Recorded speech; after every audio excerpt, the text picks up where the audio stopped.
There is a specific kind of silence that follows a lifetime of duty. It's the kind of silence I grew used to during my years as a logistics officer in the military, calm, calculated, and completely detached from emotional noise. But standing outside the grand glass doors of the city's most exclusive penthouse restaurant, that military composure was the only thing keeping my hands steady.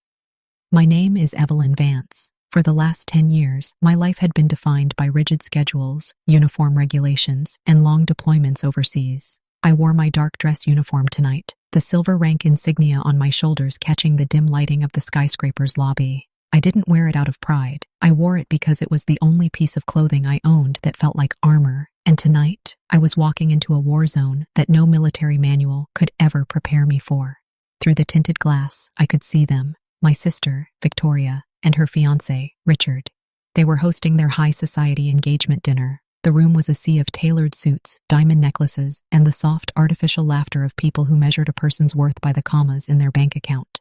Victoria was in her element. She wore a designer silk gown, her hair perfectly styled, her fingers adorned with a flawless diamond ring that probably cost more than my annual military salary. Richard stood beside her, a smug, elite corporate executive who looked at the world as if he owned it. In my right hand, I held a small, plainly wrapped package. It was wrapped in cheap brown paper and tied with basic twine. No fancy ribbons, no luxury branding. To the billionaires inside, it looked like a piece of trash left behind by a courier, but inside that cardboard box lay a truth so heavy it had broken our family completely. I took a deep breath, adjusted the collar of my uniform, and pushed the heavy glass doors open. The moment the heels of my polished boots clicked against the marble floor, the atmosphere in the immediate area shifted.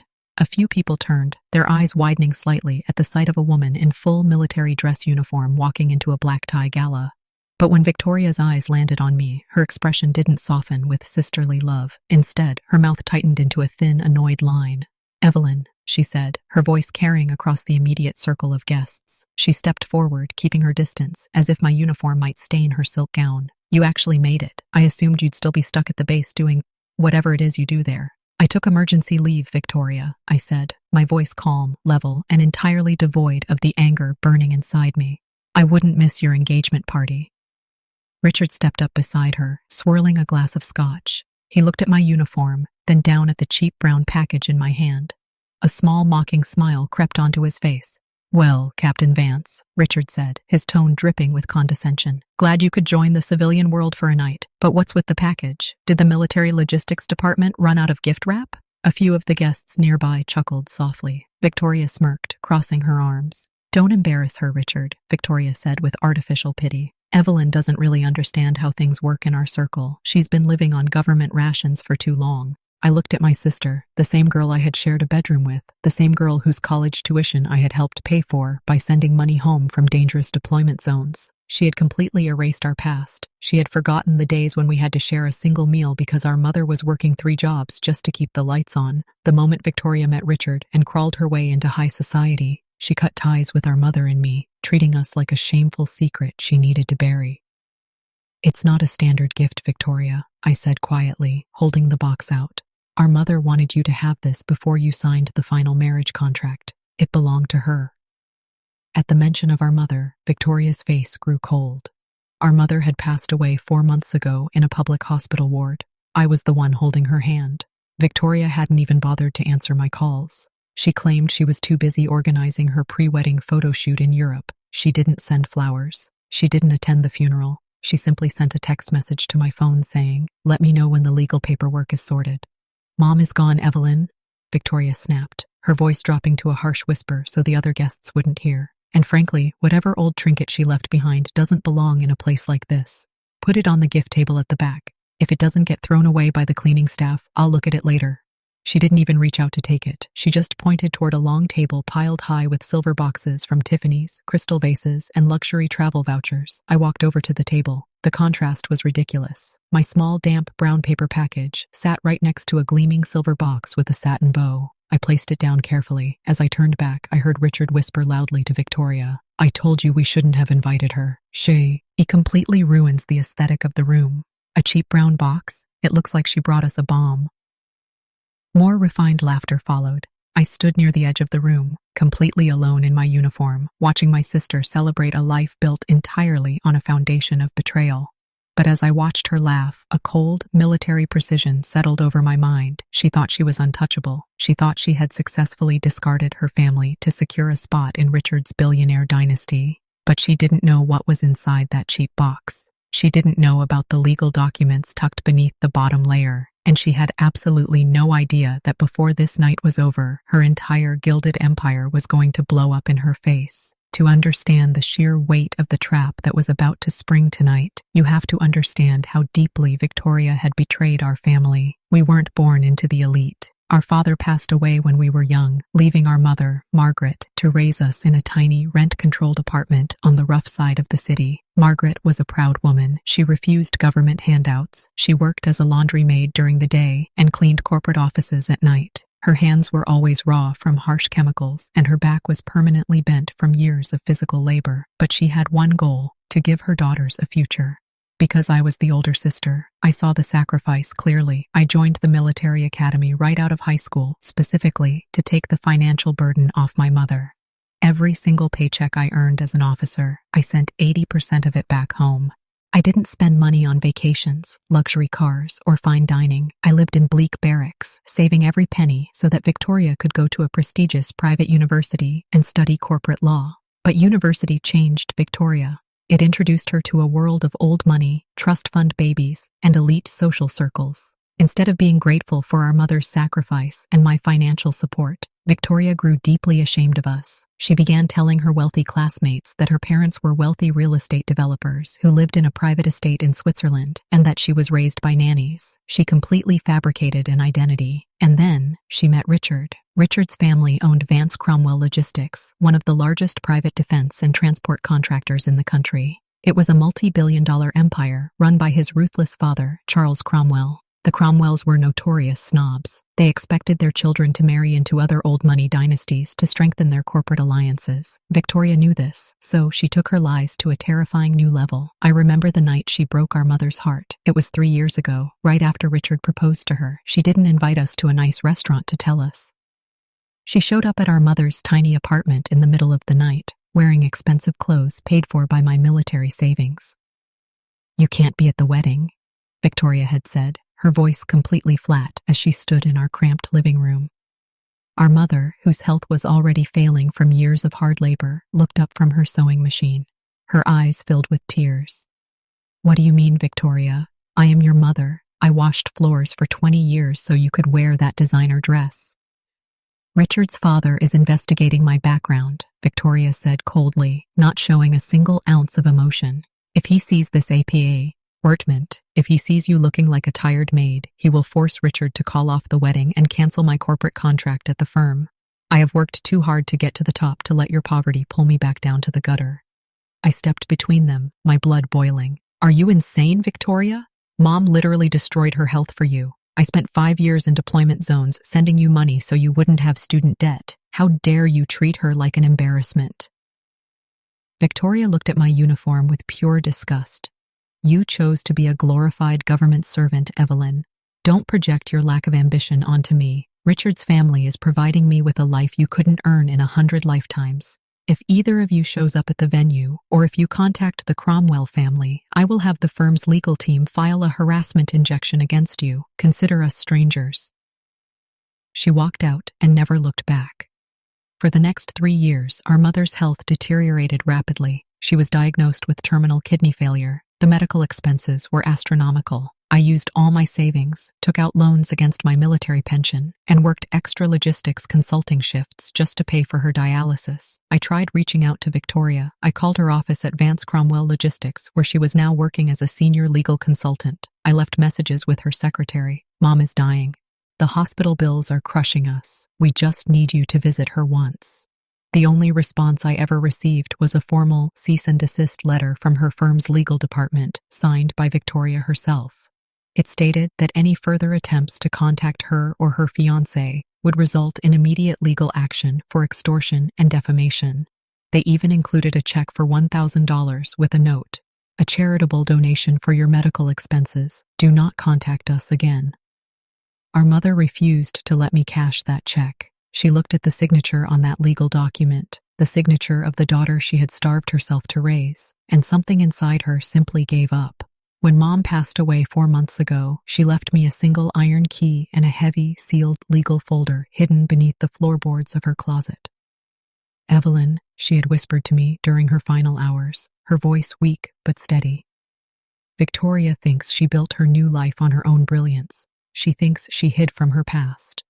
But she doesn't know the truth about Vance Cromwell Logistics. She doesn't know why Charles Cromwell really accepted her into his family.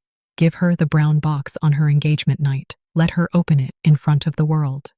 After the funeral, I opened that legal folder. As a military logistics officer, I am trained to read complex supply chain data, legal manifests, and corporate structures, and what I found inside that folder made my blood run completely cold. Victoria wasn't marrying into a dynasty. She was marrying into a trap. But more importantly, the very company she was trying to steal from us actually belonged to our mother. Back in the present, the engagement dinner was drawing to a close. The waitstaff had cleared away the main courses, and the champagne glasses were filled for the final toasts. Charles Cromwell, Richard's father and the billionaire CEO of Vance Cromwell Logistics, stood up at the head of the long table. He was an older man with silver hair, sharp, predatory eyes, and a commanding presence that made the entire room fall silent. "Ladies and gentlemen," Charles Cromwell announced, his deep voice carrying immense authority. "Tonight we don't just celebrate a marriage of love. We celebrate a marriage of legacy. Victoria has proven herself to be a brilliant legal mind at our firm, coming from an elite background of European real estate wealth. Tonight, before we sign the formal prenuptial and corporate merger agreements, I want to invite Victoria to open the gifts from our closest associates." The crowd applauded loudly. Victoria glowed with pride, gracefully walking over to the gift table. Richard stood by her side, looking immensely smug. One by one, she opened the luxury gifts: diamond necklaces, deeds to vacation homes, high-end art pieces. Victoria accepted each one with a practiced, elegant smile, basking in the adoration of high society. Then, Richard's personal assistant reached the end of the table. He picked up the damp, brown cardboard box tied with twine. He looked at it with a face full of confusion, holding it gingerly by the string. "Sir," the assistant whispered to Charles Cromwell, though the microphone picked it up, "there's this package left. It was brought by Captain Vance." The room grew slightly awkward. Whispers broke out among the elite guests. Victoria's smile faltered for a fraction of a second. She glared at me across the room, her eyes screaming with silent fury. "Oh, that's just a sentimental joke from my sister," Victoria said quickly to the crowd, trying to laugh it off. "It's probably some old family recipes, or a cheap souvenir from her military base. We can open that privately later." "No, Victoria," I said, my voice cutting through the room with military authority. I stood up from my seat at the far corner. I walked slowly toward the center of the room, my polished boots thudding softly against the floor. "Open it now. Our mother's dying wish was for you to open her gift tonight, in front of your new family. Or are you too ashamed of her final words?" The mention of a dying mother's wish caused a sudden murmur through the crowd. In high society, public image is everything. Charles Cromwell frowned, his sharp eyes darting from me to Victoria. He didn't like the hint of a scandal brewing in front of his board members. "Victoria," Charles Cromwell said, his voice cold and demanding, "if it's a family matter regarding a deceased mother, open it. We are a family of tradition. Let's see what your family legacy has passed down." Victoria's face flushed with anger, but she had no choice. She couldn't refuse Charles in front of his entire corporate board. "Fine," Victoria hissed under her breath. She snatched the brown package from the assistant's hands. She didn't open it gracefully. She ripped the twine off with an aggressive tear, her manicured nails puncturing the brown paper. She pulled off the cardboard lid, expecting to find something cheap or humiliating to her status. Instead, inside the box lay a thick, leather-bound corporate ledger from 40 years ago, a set of faded stock certificate, papers with old federal seals, and a single white envelope addressed to her. Victoria frowned, pulling out the old documents. "What is this?" "Evelyn, if this is some old junk from Mom's cleaning jobs—" "Read the letter, Victoria," I interrupted calmly, standing at ease with my hands behind my back. "Read it out loud. Let everyone hear the true legacy of the Vance family." "I am not reading this garbage out loud," Victoria whispered fiercely. "Read it, Victoria," Charles Cromwell commanded from the head of the table, his curiosity turned into suspicion. "If your family legacy is as grand as you claimed, there should be nothing to hide." With trembling hands, Victoria tore open the envelope. Her eyes scanned the first few lines of our mother's handwriting. I watched her face carefully. The smug, arrogant look she had worn all night vanished instantly. The color began to drain from her cheeks, turning her skin a ghostly, hollow white. Her breath caught in her throat, and the paper began to rattle violently in her hands. "Victoria," Richard asked, leaning over her shoulder. "What's wrong with you? What does it say?" Victoria couldn't speak. Her vocal cords seemed completely frozen with terror. Richard, losing his patience, snatched the letter out of her hand. "If you won't read it, I will," he said confidently to the room. He cleared his throat and began to read out loud, his corporate voice echoing through the silent penthouse. "To my daughter, Victoria, happy engagement night. You cut me out of your life because you were ashamed of my poverty. You told the world I was a maid, but you never asked why I spent 40 years cleaning corporate offices. If you look at the corporate certificates beneath this letter, you will find the original founding charter of Vance Logistics. The company you are trying so hard to marry into was stolen from our family 40 years ago by Charles Cromwell."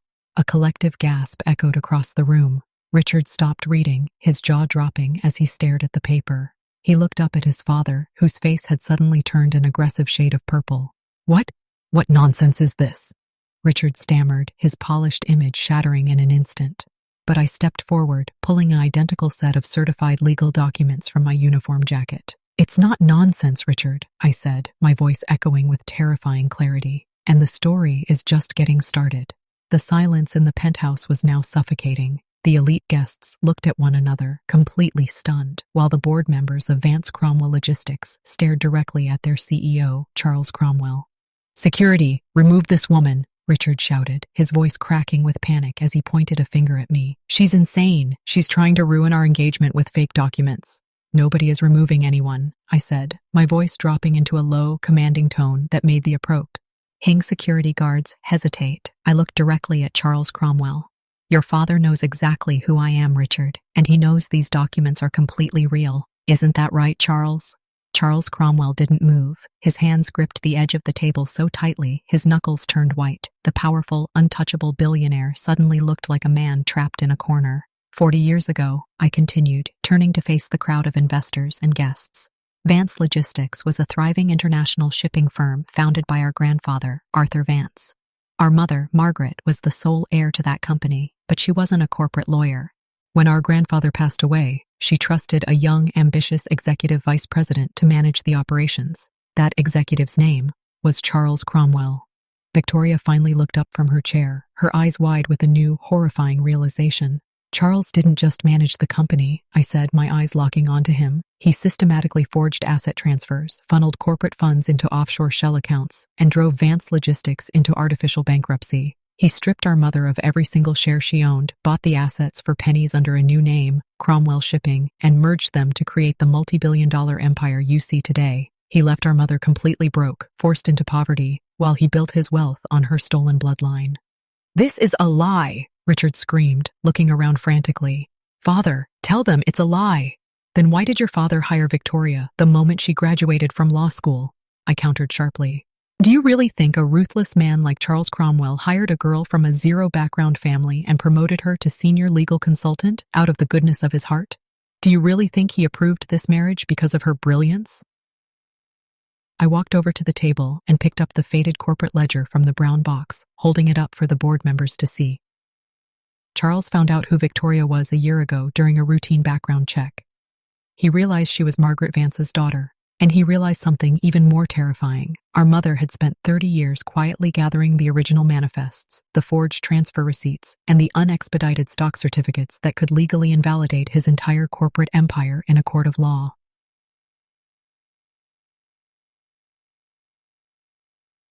I looked down at Victoria, who was now trembling so hard her champagne glass slipped from her hand, shattering onto the floor.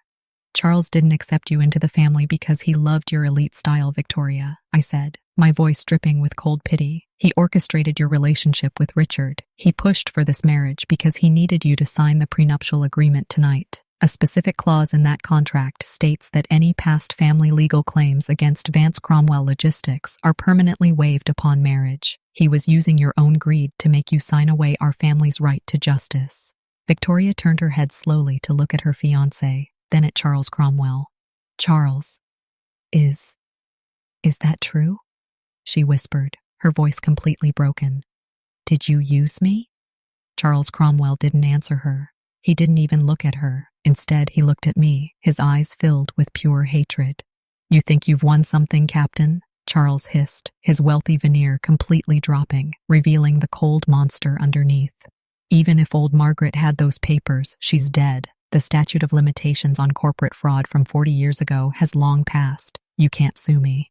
You can't touch my company. Tonight, this contract gets signed, and there is nothing your pathetic military rank can do to stop it. A heavy silence returned to the room. Richard let out a sigh of relief, a cruel smirk returning to his face. He's right. You have no legal standing, Evelyn. You came here to cause a scene, but you're just a bitter loser. I allowed a small, calm smile to appear on my face. I looked at the dashboard of my memory, checking off the final phase of my logistics plan. You're right about one thing, Charles, I said softly. The statute of limitations for corporate fraud has passed, but you forgot about military logistics, and you forgot about international maritime law. Charles Cromwell's confident smirk didn't last long. In the military, logistics isn't just about moving supplies from point A to point B. It's about anticipating your enemy's moves months before they even realize they are on a battlefield. What do you mean, maritime law? Charles asked, his voice losing a fraction of its steel. I took a step closer to the head of the table, placing my hands behind my back in a disciplined stance. You see, Charles, while you were busy trying to trick my sister into signing away her rights, you forgot that Vance Cromwell Logistics relies heavily on government defense shipping contracts. Over 60% of your fleet's revenue comes from moving military equipment through international waters. Richard scoffed, though his eyes were darting nervously toward his father. So what? We have the highest security clearance in the industry. Our contracts are backed by the federal government. They were backed by the government, I corrected him calmly. As a chief logistics officer at the primary naval supply hub, it's my job to review the compliance manifests of every private contractor we hire. 3 months ago, while my mother was spending her final days in that hospital, I didn't just sit by her bed and weep. I took the old shipping ledgers from her brown box and I compared them to your current corporate filings. I pulled a heavily stamped, official military document from my uniform folder and laid it flat on the table right in front of Charles. 40 years ago, when you illegally seized Vance Logistics, you didn't just steal the ships. You absorbed our grandfather's original maritime registration codes. But because those codes were flagged under a pending family fraud dispute that my mother kept open with the Maritime Registry, your company has technically been operating under a fraudulent corporate identity for 4 decades. Charles's face transformed from anger to absolute horror. He grabbed the document, his eyes racing across the official military seal at the top. Under Federal Maritime Regulation Section 409, I continued, my voice echoing like a final judgment through the room. Any contractor providing supply chain logistics to the military under a disputed or fraudulent title faces an immediate, non-negotiable freeze of all active government accounts. I submitted the full forensic audit to the Department of Defense Compliance Board yesterday morning. A sharp gasp came from one of the corporate board members sitting at the table. He stood up, his face pale. Charles, is this true? If our military contracts are frozen, our stock will plummet by 80% by the time the market opens tomorrow. It gets worse, I said, looking directly at Richard, who looked like he was about to throw up. Because you, Richard, signed off on the compliance renewals last month as the chief operating officer, you legally certified under penalty of perjury that the company's title was clean. That isn't a civil matter, Richard. That's a federal offense. Father, Richard cried out, his voice cracking completely. Do something. Call our lawyers. Tell her she can't do this. But Charles Cromwell couldn't do anything. He slumped back into his leather chair, the look of an all-powerful billionaire entirely gone, replaced by the hollow stare of a man who realized his entire empire had just been dismantled by a single brown box of paper. I turned my attention away from the broken Cromwell family and looked down at my sister.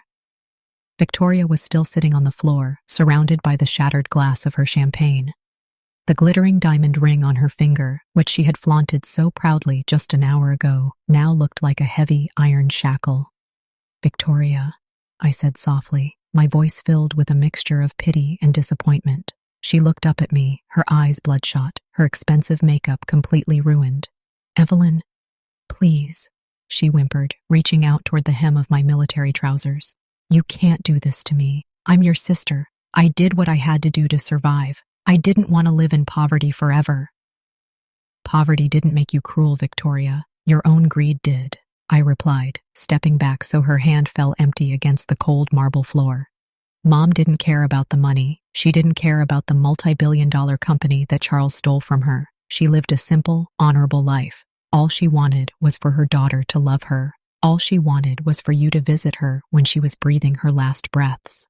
I was busy, Victoria screamed hysterical. Lee, her voice echoing off the high glass ceilings of the penthouse. I was trying to secure my future. If Richard's father found out about you guys, my life would have been ruined. And look at your life now, I said, gesturing to the room around us. The elite guests were already backing away toward the exits. The corporate board members were huddled in a corner, frantically typing on their phones, likely trying to dump their company stock before the public announcement hit the news. Nobody was looking at Victoria with admiration anymore. The high society friends who had laughed at my cheap gift were now looking at her with utter disgust and mockery. She was no longer an elite heiress to them. She was a fraud, a liability, and a social pariah. Richard stood up, avoiding Victoria's gaze entirely. He looked at his father, then at the exits. Richard, Victoria wept, reaching for his hand. Honey, look at me. We can still get through this. We can hire the best lawyers. Get away from me, Victoria, Richard snapped, coldly pulling his arm away from her touch. He looked at her as if she were a piece of garbage. You're a fraud. Your family is a disaster. My father only let me marry you because he thought it would bury his legal problems. Now you've ruined my family's firm. Our engagement is over. No! Richard, please! She begged, sobbing openly as he turned his back on her and walked away to join his father, who was being rushed out of the room by a team of frantic corporate advisors. The grand penthouse, which had been filled with luxury, wealth, and arrogance, was emptying rapidly.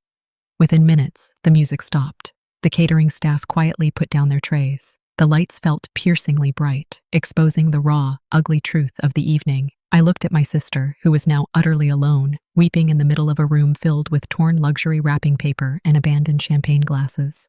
The brown box wasn't a punishment, Victoria, I said quietly, looking down at her one last time. It was an opportunity. If you had opened it privately with me, if you had shown even a shred of remorse or love for our mother, I would have handled this quietly. I would have given you a share of the family's rightful asset recovery, but you chose to humiliate our mother's memory in front of your rich friends. So, I ensured your downfall happened on the exact same stage. The aftermath of that night was swift and devastating. The Department of Defense officially suspended all logistics contracts with Vance Cromwell Logistics 48 hours later. The company's stock crashed by nearly 90% in a single week, forcing them into a massive, humiliating bankruptcy. Charles Cromwell and his son Richard are currently under federal investigation for corporate fraud and perjury, their names permanently dragged through the mud. Victoria's life collapsed entirely. Without Richard's wealth or her senior position at the firm, she could no longer afford her luxury apartment or her designer lifestyle. Her high society friends blocked her number overnight. According to the legal updates I received, she had to move into a tiny, cramped studio apartment on the exact same side of the city we grew up in, working a low-level data entry job just to afford groceries. She had crawled her way to the top through deceit, only to end up exactly where she started, but this time, without a family to love her. As for me, I returned to my military duties. I didn't take the billions recovered from the Cromwell asset seizure to live a life of luxury. I used the funds to establish the Margaret Vance Foundation, a national nonprofit organization that provides financial support, housing, and medical care to single mothers and working-class families struggling to afford basic health care. I still wear my simple military uniform every day. I still live in modest officer quarters, because I realized long ago that the things that truly define a person cannot be bought with a credit card or wrapped in a silver box with a silk bow. A few days ago, I visited our mother's grave. The afternoon sun was warm, casting a peaceful golden light over the quiet cemetery. I placed a small bouquet of simple wildflowers on her headstone, next to a copy of the finalized corporate asset recovery documents. As I stood there at attention, saluting the woman who had sacrificed everything for us, I remembered the final words written in her letter. The message Victoria was too blinded by greed to truly understand. True wealth is not found in the labels we wear or the titles we steal. It is found in the integrity of our choices, the loyalty we show to those who stood by us in the dark, and the peace of a clean conscience. A life built on a lie is just a beautiful cage. Eventually, the bars will rust, and you will be left with nothing but the truth. Victoria laughed at my cheap gift because she could only see the brown paper on the outside. But in her haste to discard her past, she traded a lifetime of genuine love and honor for a temporary illusion of power. Justice doesn't always arrive with a loud explosion. Sometimes it arrives quietly, wrapped in simple brown paper, waiting for the perfect moment to reveal who we truly are.